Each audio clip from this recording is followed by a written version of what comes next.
Hey, Greg Gonzalez here. I wanted to do a really quick video to encourage you, if you don't have a retirement plan in place well ahead of your targeted retirement date, I would encourage you to do so. And this is why. This was a reminder this week. I got a call completely out of the blue from a client that said, hey, Greg, I know this is short notice, but I want to have a Zoom call as soon as possible. And I said, what's going on here?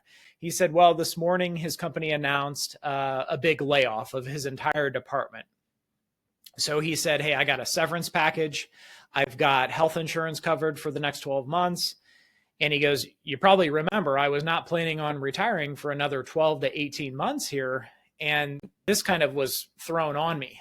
So what we did was we got together, and in about 20 minutes, we updated his retirement plan, kind of pushing up that retirement date 12 months, included the severance package, the health insurance, and then we updated all of his figures, his financial figures.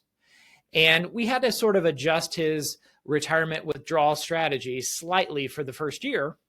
But what it told him was everything's going to be okay, even with an earlier than planned retirement date.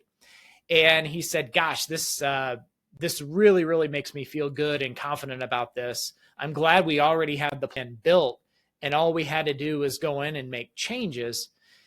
His fear was that he was going to have to go shopping for another job for the next 12 to 18 months. But we just updated the plan, the existing plan, and just kind of pivoted a little bit on his retirement strategy. So sometimes retirement can be forced on us. We never know what the future can hold. So I would encourage you, don't wait until the last minute. Don't wait until you're 2 months out from that circled date on the calendar called your retirement date. Get that retirement plan in place well ahead of time. I hope this story helps you.